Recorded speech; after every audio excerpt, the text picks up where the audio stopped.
Story 1. I hope you have a daughter just like you one day. It was said in spite. I do, and she is perfect. I learned I was not the problem. Story 2. I see, said the blind man, and picked up his hammer and saw. I say this frequently still to get me out of her hair. Mum always said, go tell your father he wants you. Story 3. So many. My personal favorite is you have champagne taste with a beer wallet. Story 4. If you can help, help. This could mean a million ways. Help clean, help with time, financially, emotionally, and so on. My mom never meant it as a set yourself on fire to keep others warm way. It was often small things. The snowing and cold, and the person who just pumped your gas doesn't have gloves, and you know you have more at home. Feel free to give them yours. A mom is putting her kids in their car seats and has an empty shopping cart.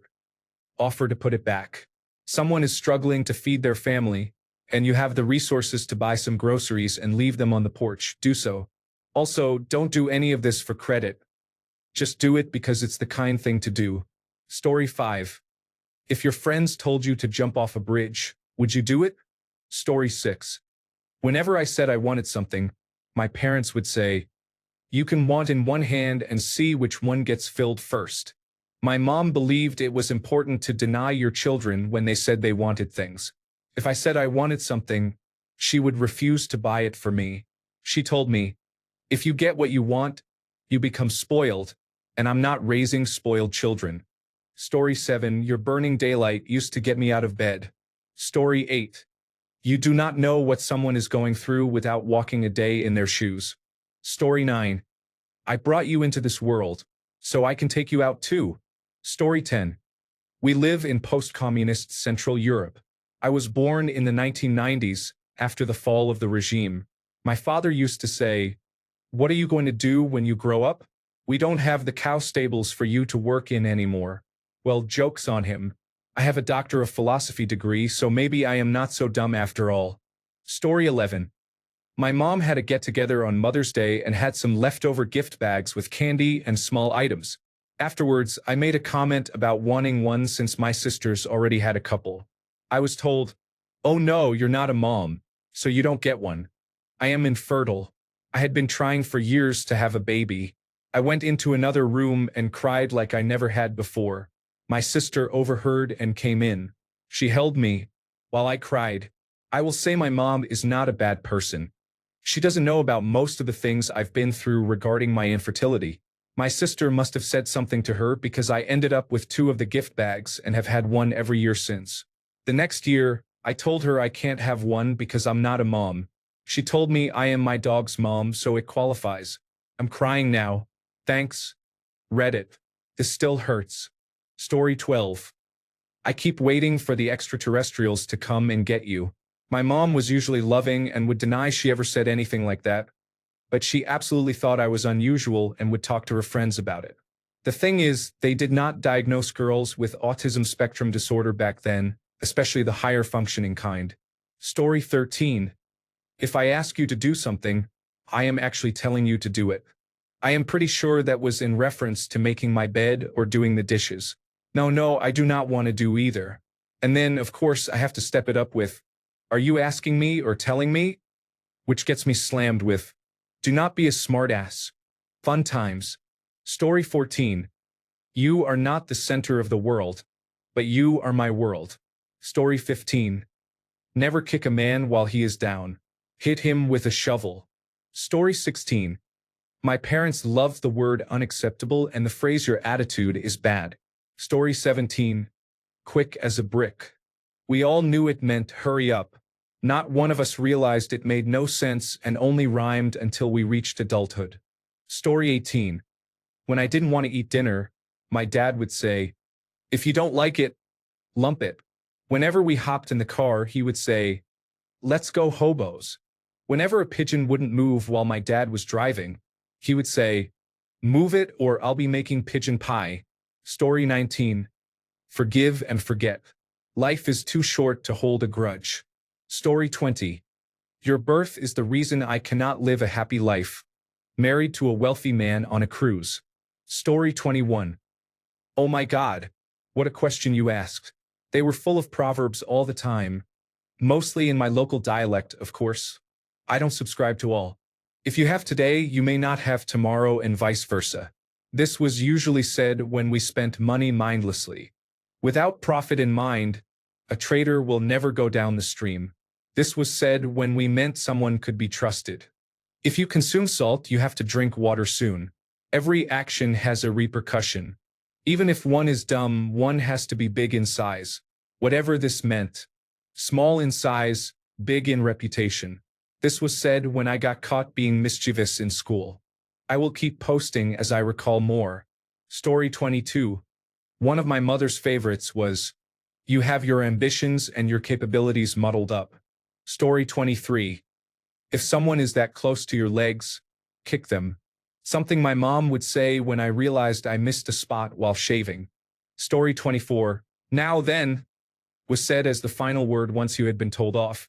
But my attention deficit hyperactivity disorder brain would switch to thinking that now and then were two different measures of time and the original message would be lost on me.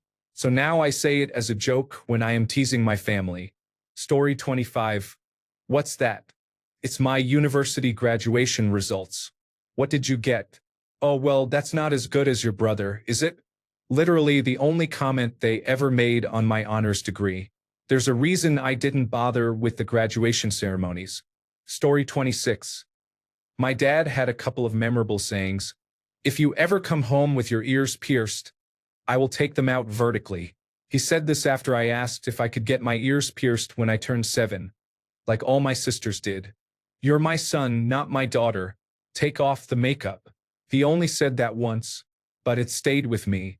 Story 27. Everything I tell you goes in one ear and comes out the other. Very common Latin American phrase. Story 28. My mum allegedly says, when given the choice, would you choose burgers or steak? It was meant to be a question that reflected how we should enjoy the finer things in life. My brother and sister remember her saying it all the time, but there are two issues with that question. First, I have never heard her say that, not once. Second, I understand what the question means, but I have a habit of taking things literally, so I end up giving the wrong answer. Story 29. Let's just get through today, my father. No emergency room visits and no ritual animal sacrifice of any kind. My mother. Story 30. Hide and watch. My father always used to say it, and now I do. I miss him dearly. Story 31. Be careful, you can get into more trouble in a minute than you can get out of in a lifetime. Story 32. Everything costs you something. It is probably the most accurate life lesson my father has imparted. Story 33. In response to me saying my food is hot. You would be hot if you had just come out of the oven. Story 34. It's a toss-up between you eat like a pig and you're broken. These were from my mom when I first met her at 16. I lived with her a little while, only to realize that everyone who tried to warn me about her being mean was right. Story 35. I told my father that my brother called me a slut when I had a boyfriend at age 11. I made up the boyfriend. My father said I was a slut. I will spare you all the real abusive things he said, though. Story 36. Happy wife, happy life. This notably terrible advice. My mother was very physically and emotionally abusive. Story 37. You deserve to have no friends because you are very annoying. Story 38. Currently, crime in Italy is present, but my memory is spotty. Story 39. You just wait. One of these days, I will not be living here anymore. Which always confused me. Why would she say that? It made much more sense later after she left my father. But why make it sound like my brother and I were the reason, not your marriage? Also, 1-800-4-CHILD. The National Child Abuse Hotline. Said mockingly, usually after we said she was being unfair or something. I realize both of these paint my mom in a bad light. However, I genuinely believe she was going through some difficulties at the time. We actually get along extremely well. It does not excuse what she said, but I think it gives some context. Story 40. My dad often said, well, hell. I often repeated it. Apparently a bit too much, because mom started saying, stop swearing or I'm going to wash your mouth out with soap. And she did too. 1, 2, 3. You two stop it or I'm pulling this car over. She did once too. You two need to get along because one day you'll be all you've got. Story 41. It sounds strange translated to English, but my dad always said, when measuring if something like a shelf or plank of wood is straight by eye, the eye is not a cow the eye sees. This means cows wander blindly and bump into things, while the human eye can properly see if something is straight. It sounds a bit odd in English. Story 42. Make a decision even if it is wrong. I have made many wrong decisions. Story 43. Star. Stop, think, analyze, and react as a man in his 30s. I still proactively teach this to adult men. Story 44. This too shall pass. My father was a big fan of this saying. Story 45. My dad would say, what's his or her nuts? Instead of, what's his name? When he couldn't remember someone's name. I say it now without even realizing it. Story 46. My toxic mother used to call me a rotten kid, and I really was not. Story 47. I don't like that screamy stuff. Why do they have to scream? Mom. Whenever she hears music performed with even the slightest hint of enthusiasm. Story 48. If you enjoyed it, they would call it play and would not have to pay you to do it. Story 49. That's all you're eating. I have never been able to eat large meals. I've always eaten a little at a time. I have also struggled to gain weight most of my life. My mother would always give me too much food, and I would force myself to eat as much as possible so I wouldn't have to hear about it. I would hide food when she wasn't looking. I am in my 30s and still get self-conscious and feel like I need to explain why I am not eating more, especially when I'm out to dinner or eating with friends or family. Story 50. Wipe that look off your face, or I will smack it off for you. Story 51. My father's black shell. My father always yelled it at people while driving. Story 52. Me. Where's my brother or mom? Dad. Siberia. Pack a coat. It is cold there. Basically, I do not know why you are asking me. Story 53. Oh, so many. Parents, teachers, coaches about my issues with authority figures. And you spot it, you got it about seeing issues in others. And the one I'm most grateful for, my dad talked to me about Romeo and Juliet and how suicide is a permanent solution to a temporary problem. Story 54. That's a waste of time, or there is no money there. So I never really pursued any of my passions. Failure at 31. Honestly, I think life is no longer worth living. Story 55. Don't touch that. My parents telling 5 or 6-year-old me about the hot clothes iron right before I placed my full hand against it. Story 56. If a man has intercourse with a woman while she is pregnant, the baby will have a golf ball-sized head. Yes, my parents said this repeatedly. After meeting certain people, I think it might be true. Story 57. Go see what your sister is doing and tell her not to do it. I actually have a brother, but my mom quotes her own mother when she says this, so we all use it now. Story 58. Mom and dad do not care about who is right and who is wrong. Mom and dad care about quiet. Story 59. Son, if you do not come home from work tired, perhaps you did not work hard enough. Story 60. The only reason to have you two was so you would give me grandchildren. So hurry up and give me some. I was 11, my sibling was 9. Story 61. My mom always pronounces obstreperous as obstropolis. Story 62. Don't hang on the door, said to anyone leaning on the oven door or a cabinet. Story 63. Specifically, my mother said, you will always be mine. She was incredibly possessive of me. Story 64. I hope you are having fun because we are never coming back. Story 65. What time is it? 6:30, 8:45. Story 66. It is a Russian phrase that translates to old age is not happiness. Pronomst, starost ne radost. There are many Russian sayings that rhyme like this one, but this one is definitely on repeat. Story 67. You can do anything you want, my name, as long as you are willing to accept the consequences of your actions. Story 68. He, she, or it will be fine. I hate this phrase. It was a brush off over my concerns or worries.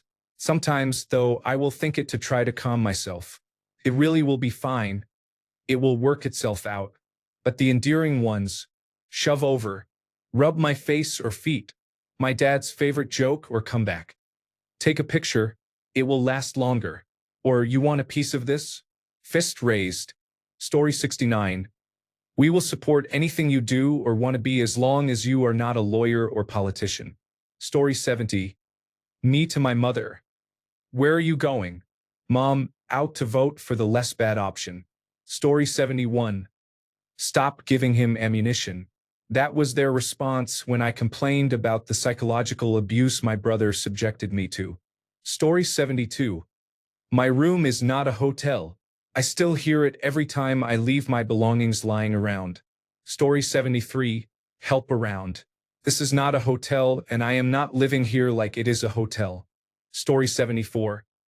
I will buy an air conditioner, a new car, or basically anything my parents do not think is needed. Story 75. How does it feel to want? In response to any request that starts with, I want. Story 76. My dad often said he had not seen them in a very long time. Story 77. When my mother was losing it a bit as her dementia set in, she did not like silence when with the family. Every few minutes, she would say, well, isn't this nice? We still all say it to each other many years later. Story 78. Any direction, even the wrong direction, is better than no direction. Good sex won't make a relationship, but bad sex will certainly harm one. Story 79. God will get you. This is basically karma, like laughing at something stupid your brother did as you walk into a wall. Many hands make light work. I actually thought this was some kind of electricity saying, like it took a lot of people to get power restored. It took an embarrassing number of years for me to realize it referred to a general lightening of a workload. Story 80. Disconnect. My dad used it all the time when I messed up something easy with my schoolwork or similar. Where's the disconnect? I hated it. It always made me feel like I had a wire crossed in my brain. It still puts me in fight or flight mode a little bit when I hear someone say it. Story 81. My dad once made a comment about men farting at a urinal, saying they should have taken a bowel movement instead.